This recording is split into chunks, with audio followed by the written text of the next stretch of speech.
तो सबसे पहले तो है ना, ये किचन का ये काम ज़रूरी है। जो भी कंटेनर खाली हो रखे हैं सामान, तो वो फिल करना पहले ज़रूरी है, जिससे हमारा काम आसानी से हो सके। तो मेरी मसालादानी में मसाला भी ख़त्म हो रखा है, और ये मुझे न सुबह की तैयारी करनी है, सुबह के लिए क्या छोले भिगो रही हूँ। और आप ये सोच रहे होंगे कि ये पॉलीथीन में क्यों डाल के रखा हुआ है। तो मैं इसका मेन कारण यही है कि ये देखने में तो डब्बे इतने सुंदर दिख रहे हैं ना आपको, मुझे भी बहुत सुंदर लगते हैं ये। जब मंगवाए थे ना ऑनलाइन, मीशो से मंगवाए थे, तो भी देखने में भी अच्छे लग रहे थे। पर इनमें ख़राबी एक ही चीज़ की है, इनका ढक्कन है ना, वो लूज रहता है। तो ऊपर से पकड़ो तो नीचे जाएगा, नीचे का सामान नीचे जाएगा, ऊपर वाला ऊपर ढक्कन हाथ में आएगा। तो ये बहुत बड़ी प्रॉब्लम है। पर मैंने देख तो लिया था इनको जब मंगवाया था, पर मुझे ये डब्बे की देखने में बहुत सुंदर लग रहे थे, इसलिए मैं इस ढक्कन की वजह से इनको रिटर्न नहीं किया। क्योंकि जब रखे हुए होते हैं ना, तो इतने सुंदर लगते हैं। और इनका प्लास्टिक की भी बहुत अच्छा, बढ़िया है, दिखने में भी सुंदर है और प्लास्टिक भी बहुत अच्छा है, इसीलिए है ना मैंने इनको रिटर्न नहीं किया। तो ये आफत मैंने ही रख ली, और अभी ये दिक्कत मुझे ही और झेलनी पड़ रही है। क्योंकि जब भी इनको सामान तो डाल देती हूँ ऊपर, फिर इनको उठाने पटकने में दिक्कत होती है। और वैसे तो एयर टाइट कंटेनर ही सही रहते, पर सुंदर लग रहे थे इसीलिए मैंने इनको रख लिए। और अभी हमने सामान शिफ्ट किया है दूसरे रूम में। ये दूसरे वाला घर है कि अभी इसमें आए हम, तो वहाँ से मैं इनको पैक करके लेके आई ना, तब इनमें पॉलीथीन लगाना ज़रूरी हो गया। क्योंकि नहीं तो ढक्कन निकल जाएगा और सामान इधर उधर कार्टून में फंस जाएगा। इसी वजह से इनको पॉलीथीन में डाल के फिर सेट करना पड़ा। और अभी भी मैं इनको पॉलीथीन में ही रख रही हूँ, क्योंकि इनके लिए जगह मुझे बनानी पड़ेगी। और बाहर में आप सुन रहे हैं ना, आपको आवाज़ सुन रही है ना, सुसाट सन्नाटे की। तो ये 4-5 दिन से इतनी भयंकर आंधी चल रही है। दिन में 2 बार तो पोछा लगाती हूँ, सुबह शाम। झाड़ू तो 3 बार 4 बार, पता ही पूछो, जितनी बार लगाना चाहो लगा सकते हो। तो परेशानी बहुत हो रही है। और ये टाइम है शाम का टाइम, ये पहले मैंने डब्बे फिल करे, और अभी मैं बना रही हूँ बाजरे की रोटी।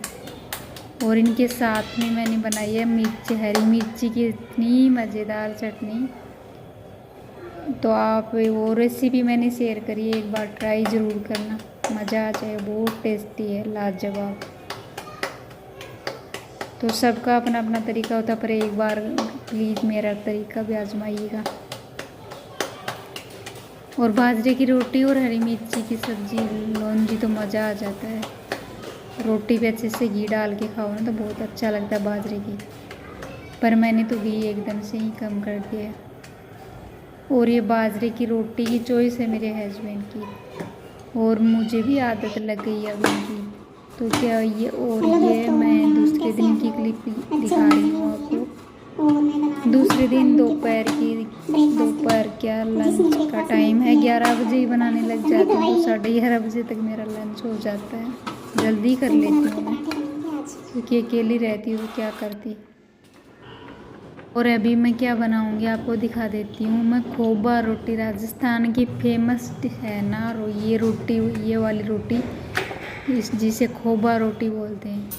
और इसको खोबा बोलने का मेन कारण बताऊँ आपको, कि इसके अंदर हाथ से न जब सेकते हैं ना रोटी को, तो जैसे मैं कर रही हूँ गड्ढे जैसे, तो मुझे दिक्कत तो सबको ही होती है, क्योंकि गर्म रहता है ना। तो चम्मच से भी कर सकते हो, पर चम्मच से है ना इतना ठीक ढंग से नहीं होता। पर मेरे हाथ जल रहे हैं, मैं बदल के कर रही हूँ। पर ये करेंगे ना तो रोटी अच्छे से सीख भी जाएगी, और इनके अंदर घी डाल के खाएंगे ना तो बहुत ही अच्छा लगता है। तो ये 2-3 रोटी बनाते ना, उनका आटा मैंने एक ही साथ में लेके दे लिया, क्योंकि एक खोबा रोटी मोटी ही बनाई जाती है, ताकि इसके अंदर अच्छे से हम घी डाल सकें। तो ये राजस्थान में इसीलिए बनाई जाती है, कि राजस्थानी घी ज़्यादा खाते हैं इसीलिए। तो हमारी रोटी, और इसको स्लो फ्लेम पे सेकना होता है तभी इसका टेस्ट अच्छा आता है। तो इसके ऊपर मैं डाल रही हूँ घी भर भर के, बहुत ज़्यादा भर के तो नहीं डाल रही हूँ क्योंकि बाद में झेलना मुझे ही है, क्योंकि और ज़्यादा वेट बढ़ जाएगा ना तो मुझे बहुत प्रॉब्लम हो जाएगी।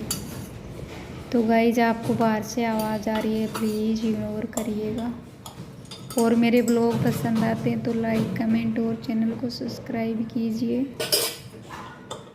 और ये मेरी वो चटनी है, वो मिर्ची वाली लौंजी नाइट में ही बची हुई है, नाइट कल की बची हुई है। तो अभी मैं इसको फिर से खाऊंगी। और है आंवले का अचार और ये प्याज, और साथ में थोड़ा दही ले लूँगी। और ये प्याज की खासियत बताऊँ आपको, इतने मीठे प्याज हैं। मैं सलाद कम ही खाती हूँ वैसे तो, थोड़ा बहुत ही आधा प्याज ही खाती थी। और अभी ये प्याज हम गांव से लेके आए थे, इतना मीठा प्याज है ये, तो 2-4 कितने भी खा सकते हो, इतना मज़ा आता टेस्ट। तो आइए गाइस, हमारी खोबा रोटी दही लस्सी